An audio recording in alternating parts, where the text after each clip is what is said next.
समाप्त हो गया। और उसके अंदर मतलब बिहार के अंदर क्या होने जा रहा है, महागठबंधन में आरजेडी, कांग्रेस और छोटे वीआईपी वगैरह दल मिलाकर एक महागठबंधन बना, और एक एनडीए का गठबंधन है जो नीतीश कुमार जी और भाजपा का गठबंधन है, उसके साथ छोटी पासवान की पार्टी साथ में, और एक तीसरा फ्रंट और बना हुआ है, उस पर लोग चर्चा नहीं कर रहे।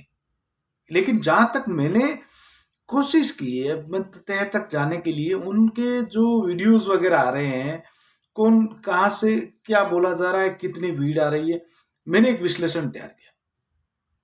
उस तीसरे मोर्चे के अंदर चंद्रशेखर आजाद, आजाद समाज पार्टी के, और असुद्दीन अवैसी अपनी एमआईएम पार्टी के, और एक और पार्टी प्रभाकर की है, किसकी है, मतलब 3-4 पार्टियों के छोटे छोटे घटक दलों का एक गठबंधन बना हुआ है। उस गठबंधन की सभाओं के अंदर जनता जिस तादाद में आ रही है ना, उस हिसाब से लगता है ये जो तीसरा घटक बना हुआ है ना, ये कम से कम 25 से 30 सीटें जीतता नजर आ रहा है। अब ये पूरे विधानसभा के चुनाव नहीं लड़ रहा है, लगभग समथिंग बिहार विधानसभा की 150-160 सीटों पर भाग्येश मारा है। क्लियर जानकारी मुझे नहीं है कितने सीटों पर लड़ रहा है, लेकिन इन ये दल है जो इनकी जो प्रचार चल रही है, जमीनी स्तर पर काम चल रहा है, बहुत अलग तरह से चल रहा है। अब एमआईएम के लिए वारिस पठान घर घर तक जा रहा है, किसी लोगों को लगभग कम जानकारी है, लेकिन वो जो घर घर तक जा रहे हैं उनका इम्तियाज जलील जी हर गांव गांव तक पहुंच रहे हैं। ये फैक्टर, ये एक गठजोड़ मेघवाल मुस्लिम के बीच बना है, एसी कम्युनिटी और माइनॉरिटी के बीच, ये वहां बिहार चुनाव के अंदर बड़ा खेला कर जाएगा। ये महागठबंधन वाले जो कांग्रेस के राहुल गांधी जी को मतलब गलत तरीके से उनके सामने पेश किया गया कि भाई ये घटक दल कुछ फर्क नहीं पड़ने वाले, तेजस्वी जी पता नहीं क्या चाहते हैं, तेजस्वी आपके लिए बुरा हो रहा है। मुझे ऐसा लग रहा है कि ये लोग 25 से 30 सीटें जीत जाएंगे और आपके महागठबंधन की कम से कम 50 सीटों को हराने में अहम भूमिका निभाएंगे। तो इससे अच्छा था 5-5 या 5 सीट एमआईएम को दे देते, 2 सीट आजाद समाज, 7 सीटें देकर आप इनको आपके साथ ले लेते, एक तरफा महागठबंधन जीता। अब ये जीत तो रहा है, लेकिन आपको इनकी जरूरत पड़ेगी, आपको सरकार बनाने के लिए इनके एमएलए चाहिएंगे। मैं आज कह देता हूं, आप ये वीडियो आपके मोबाइल गैलरी में सेव करके रखना कि बिहार के अंदर अगर महागठबंधन तेजस्वी जी सरकार बनाएंगे, उसके अंदर ये जो अवैसी और आजाद समाज पार्टी के चंद्रशेखर आजाद, ये दोनों एमपी है, दोनों की पार्टी के कम से कम आप देखना, कम से कम अगर जीते तो 10 से 15 एमएलए जीत के आएंगे, और अभी टक्कर के अंदर 30 एमएलए टक्कर दे रहे हैं विधानसभाओं के अंदर। आप क्या समझते हो? इनको छोटा समझ के आपने गठबंधन नहीं किया, नहीं करने का बड़ी गलती कर दी। और आपकी सोच ये थी कि भाई अवैसी बराबरी का हक मांग रहा है और चंद्रशेखर भी बराबरी का मांग रहा है। भाई बाबा साहब अम्बेडकर जी को मानने वाले और संविधान को लिखने वाले, उन्होंने लिखा कि भाई जितना % जो जनता है उनका हक मिलना चाहिए। अब उनकी डिमांड ये थी कि हम भाई वो जो बात दरी बिछाने वाली चल रही है वो नहीं बचाएंगे, बराबरी हक चाहिए। आपने क्या किया? आपने इसीलिए इनको बाहर रखा। इन्होंने खूब कोशिश की, बिहार के प्रेसिडेंट जो भी अध्यक्ष हैं इमरान इख्तरुल ईमान, उन्होंने कोशिश की गठबंधन के लिए, आदिल राशिद ने कोशिश की, लेकिन आप लोगों ने दरकिनार किया। इसका खामियाजा भुगतना पड़ रहा है आरजेडी और महागठबंधन को। पप्पू यादव को भी आप दरकिनार कर रहे हो। पप्पू यादव अच्छा कार्य कर रहा है।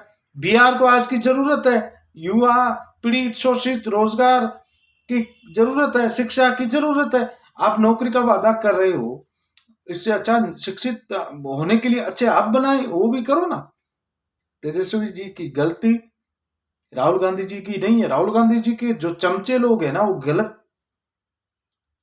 चीज पेश करते हैं, उनके कानों में गलत बात पहुंचाते हैं, मतलब सही नहीं पहुंचाते। इसीलिए कांग्रेस मरी हुई सड़ी हुई पड़ी, गुटबाजी के अंदर एक दूसरे को गिराने में लगे हुए। कांग्रेस वाले क्या चाह रहे?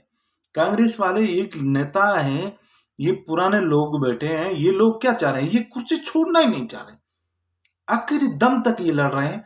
इससे अच्छा है युवाओं को मौका दो। राहुल गांधी जी की आइडियोलॉजी है, राहुल गांधी जी की आइडियोलॉजी है, तो आम कार्यकर्ता जो आपके लिए 10-10 सालों से पिस रहा है, काम कर रहा है, तो आप उनको जिला अध्यक्ष, ब्लॉक अध्यक्ष, मतलब संगठन में काम करने के लिए वो रज्जू है, तैयार है, तो उनको मौका दीजिए ना। पकड़ के बैठ गए झुंझुना, और उसका खामियाजा कांग्रेस भुगत रही। राहुल गांधी की अच्छी छवि बन गई है, लोग चाह रहे हैं, मैंने खुद ने देखा उनकी। अगर अच्छी छवि नहीं होती तो ये वीडियोस आप उठा के देखिए, उनके सोशल साइट के अकाउंटों पर जाइए। अब मीडिया कितना दबाए, लेकिन मिलियनों पर जा रहे हैं उनके व्यूज। अब वो लोग देखते हैं। जनता अगर नहीं चाहती तो इतने वीडियो किसी के नहीं देखती। ये आप सब सोशल मीडिया का जमाना, आम जन देखता है मोबाइल के अंदर, टीवी की जरूरत ही नहीं। अब गोदी मीडिया करे तो करे क्या? हम जैसे यूट्यूबर लोग, काम छोटे लोग हैं, नहीं है हमारे पास रीच, लेकिन हम भी कर रहे हैं ना कोशिश। कोशिश करते रहो, कोशिश करने वाले की आखिरी जीत होती है। मेहनत है। आप लोग वीडियो देखो, शेयर करो, आगे से आगे आम जन तक पहुंचे। बिहार चुनाव एक तरह से ऐसा बन गया है, महागठबंधन के बीच एक गठबंधन बना हुआ है, वो तीसरा घटक इनके लिए परेशानी का सबब बनेगा। ये चुनाव नतीजों के दिन हमारा वीडियो संभाल के गैलरी में रखना, आप देखना। जो लोग देख रहे हो, जितने लोग देख रहे हो, आप देखना, इनकी जरूरत पड़ेगी तेजस्वी यादव को। अगर मुख्यमंत्री बनना है तो इन्हीं से उप मुख्यमंत्री एक बनाना पड़ेगा। ये जनता ने तय कर दिया है। कम से कम 10 ही सीटें ले रहे हैं, लेके आगे तो भी आपको जरूरत पड़ेगी। लेकिन ये तीसरा गठबंधन 25 से 30 सीटें जीत रहा है। ये अनुमानित, जिस हिसाब से वहां लोग आ रहे हैं, लोगों की जुबानी आ रही है, जो वीडियोज आ रहे हैं, फोटोज आ रहे हैं, इनका जो घर घर का प्रचार अलग तरह से हो रहा है, वो चीज ये आरजेडी कांग्रेस समझ नहीं रही। ये लोग कैसे प्रचार कर रहे हैं, इनका आइडियोलॉजी कैसे है, जरिया क्या है, जनता से सीधा जुड़ना, जनता के नवज टटोलना।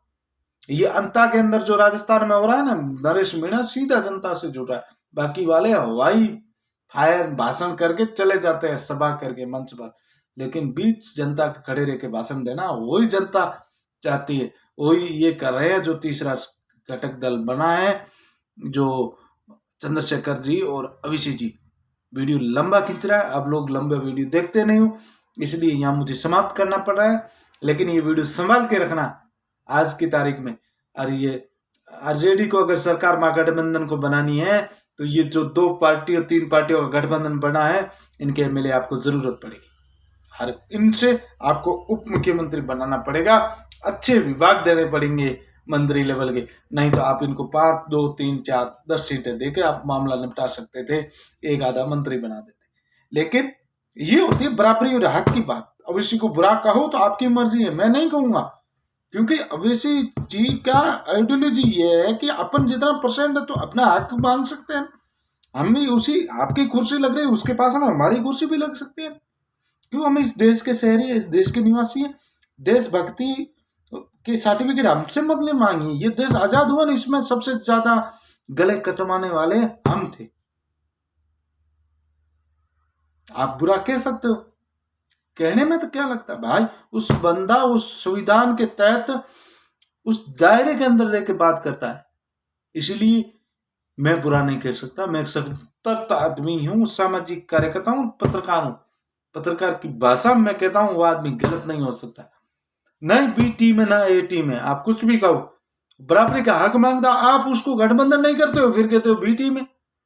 भाइयों, गठबंधन करते उसको 5 सीटें देते, बराबरी का हक होता। नहीं देना चाहते हो ना, तो लो इंटरेस्ट।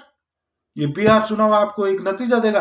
अगर ये अच्छा से चुनाव साथ में मिलकर लड़ते, ये बिहार की अलग, गुजरात से होते हुए राजस्थान और छत्तीसगढ़ और जम्मू कश्मीर में आपकी सरकार है, वहां तक जाती तो राजस्थान नहीं पूरे इंडिया में कांग्रेस वापसी अच्छी तरह से कर सकती है। राहुल गांधी अच्छा काम कर रहे हैं, मैं कहता हूं दिल से, लेकिन राहुल गांधी के साथ काम करने वाले लोग हैं ना, वो चमचागिरी कर रहे हैं। राजस्थान के अंदर कांग्रेस को आज की तारीख में सचिन पायलट की जरूरत है, अगर जिंदा करना है, दोबारा खड़ी करनी है। लेकिन किसके पास पद दिया हुआ, क्या हो रहा है? कुछ नहीं, गुटबाजियों के अंदर 4-4 गुट बने हुए, ये कभी जिंदा नहीं हो सकती कांग्रेस। इनको कौन करेगा, कौन आएगा समझाने के लिए? हम छोटे से व्यक्ति हैं, बता दी बात, बुरी लगी हो माफ कर देना। आपका ही भाई हूँ, रजाक मेहर खान असद। धन्यवाद, शुक्रिया। वीडियो पूरा देखना, अदम आधा अधूरा मत देखना प्लीज। और ये संभाल के रखना, बिहार नतीजे आए जब तक, ये बिहार चुनाव पर स्पेशल बनाया हुआ है। महागठबंधन को एक तीसरा घटक का गठबंधन अवश्य और चंद्रशेखर दे रहे हैं टक्कर। धन्यवाद, शुक्रिया।